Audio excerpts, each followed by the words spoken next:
Halo semuanya, selamat pagi. Hari ini saya akan membahas tentang pandangan individual konsumen, yang dimana sebelum untuk masuk materi, izinkan saya untuk memperkenalkan diri saya. Perkenalkan, nama saya Susana Dewi Kartika Sliana. Nah, kali ini kita akan membahas tentang pandangan-pandangan individual konsumen. Baik, kita akan langsung masuk ke materi. Yang pertama itu adalah persepsi, adalah sebagai proses di mana seseorang memilih, mengorganisasikan, mengartikan, masukkan informasi untuk menciptakan suatu gambaran yang berarti dari dunia ini. Persepsi konsumen adalah proses saat konsumen memilih, mengorganisasi, serta menginterpretasikan informasi menjadi suatu arti tersendiri bagi dirinya sendiri. Selanjutnya itu ada proses terjadinya persepsi. Yang pertama, stimulus atau situasi yang hadir. Yang dimana terjadi persepsi diawali ketika seseorang dihadapkan pada suatu stimulus ataupun rangsangan yang hadir dari lingkungannya.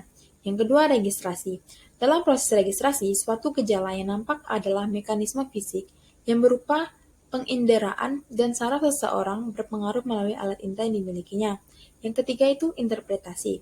Merupakan suatu aspek kognitif dari persepsi yang sangat meningkatkan dalam proses memberikan arti penting kepada stimulus yang diterimanya. Proses interpretasi ini bergantung pada cara pendalamannya, motivasi, dan kepribadian seseorang. Yang keempat, umpan balik atau feedback. Setelah melalui proses interpretasi, informasi yang sudah diterima dan akan dipersepsikan oleh seseorang dalam bentuk umpan balik terhadap stimulus.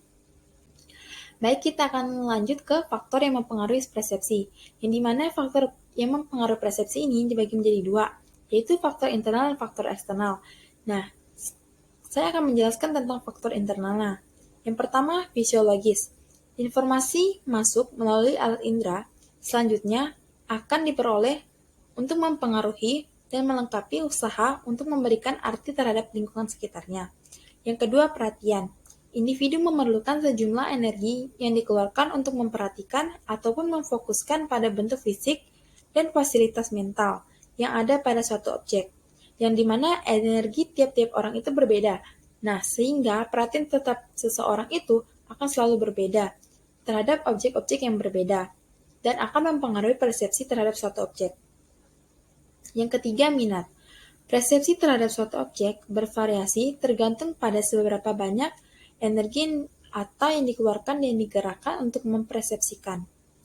Yang keempat, pengalaman dan ingatan.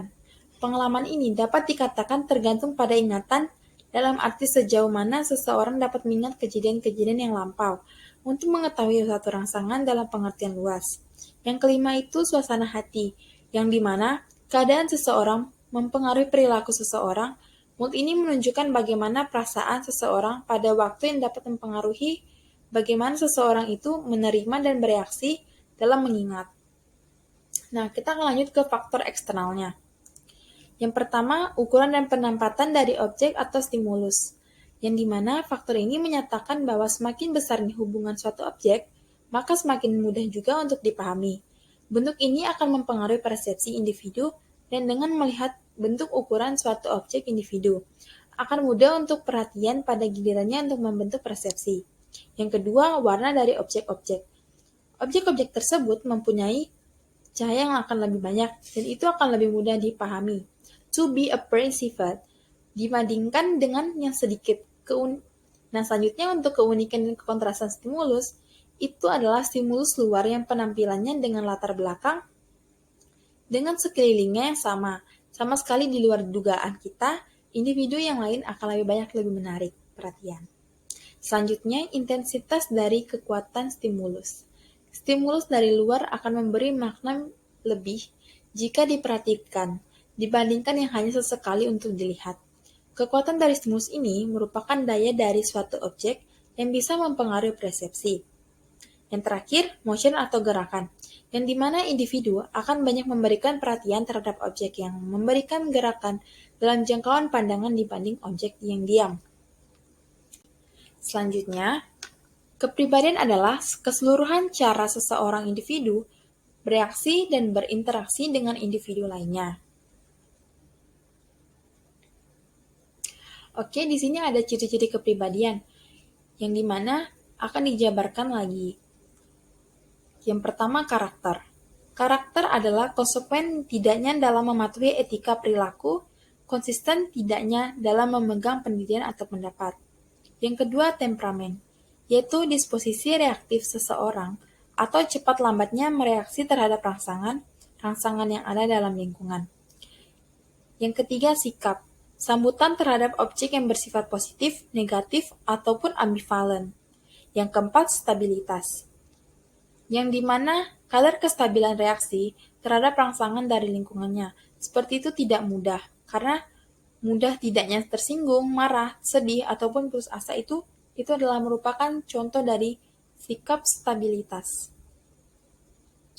Yang keempat, responsibilitas adalah kesiapan untuk menerima risiko dari tindakan atau perbuatan yang dilakukan, seperti mau menerima risiko secara wajar, cuci tangan, atau melarikan diri dari risiko yang dihadapi. Yang terakhir, sosiabilitas adalah yaitu disposisi dari pribadi yang berkaitan dengan hal tertentu. Oke, kita lanjut ke unsur kepribadian, yang dimana ada 3 hal yang termasuk di dalam unsur kepribadian ini. Yang pertama, pengetahuan. Pengetahuan adalah setiap manusia berusaha untuk mengisi pemikirannya dengan berbagai macam pengetahuan yang ada di lingkungannya. Semua hal yang telah dipelajari dan sebagaimana pengetahuan itu akan direkam dalam otak kita dan akan dicerna ataupun direspon melalui bentuk-bentuk perilaku tertentu. Yang kedua, perasaan, yang dimana bentuk penilaian seseorang terhadap sesuatu hal dapat berupa perasaan positif maupun negatif, sehingga penilaian ini akan memberikan respon yang positif maupun negatif.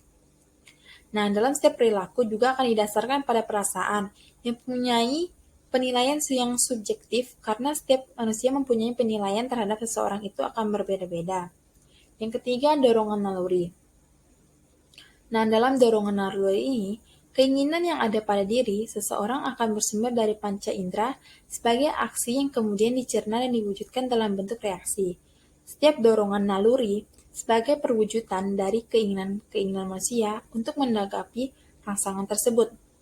Adapun 7 dorongan naluri yang ada dalam diri manusia. Yang pertama, dorongan untuk mempertahankan hidup. Yang kedua, dorongan seksual.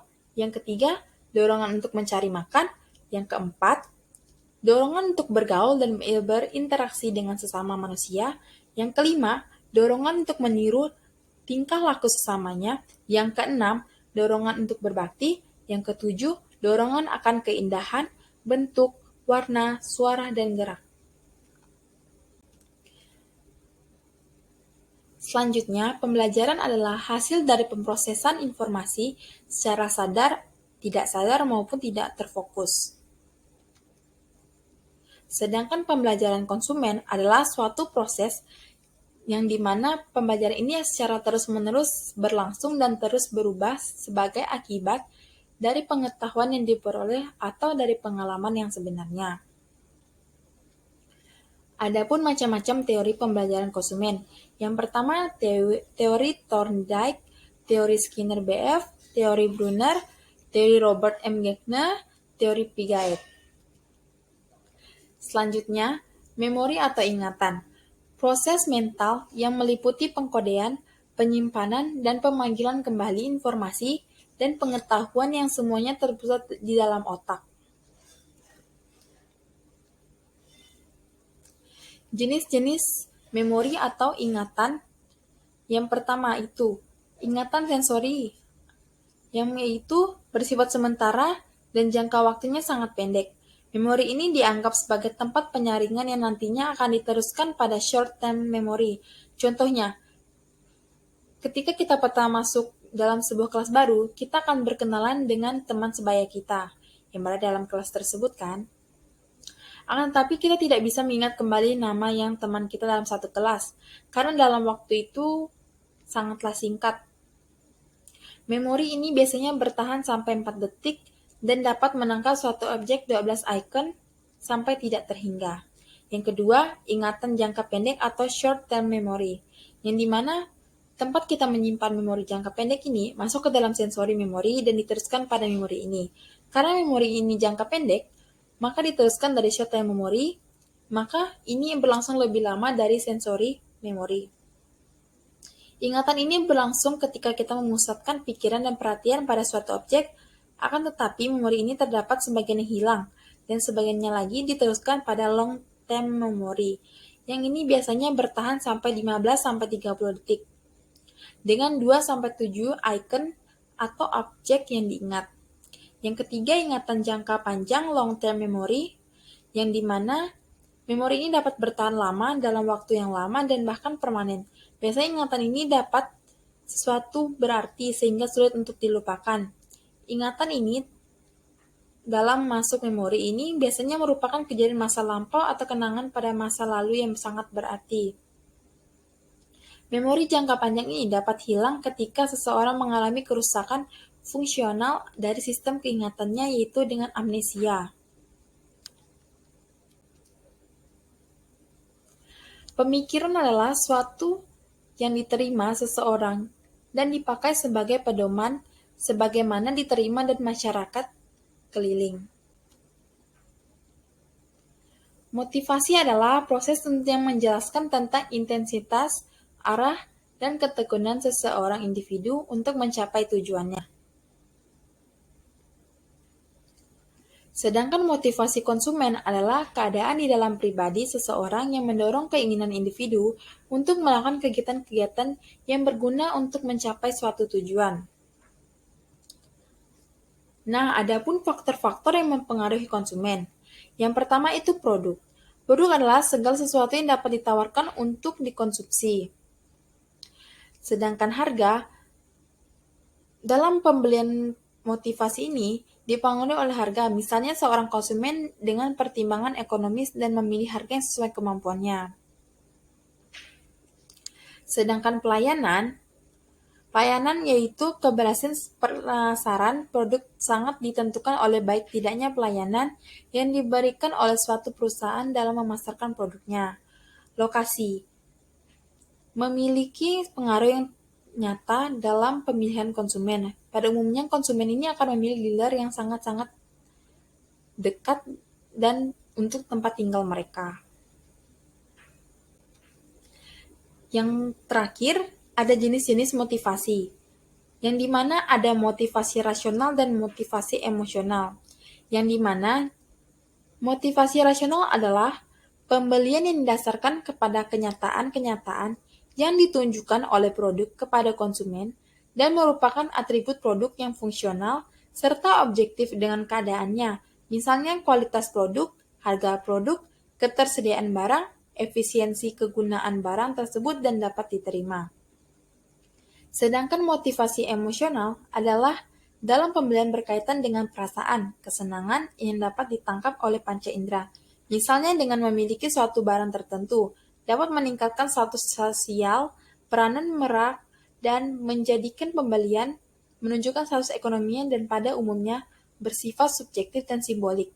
Pada saat seseorang akan mengambil keputusan untuk membeli suatu produk, tentunya akan dipengaruhi oleh kedua jenis tersebut, yaitu motivasi rasional dan emosional. Baik, sekian dari saya. Terima kasih.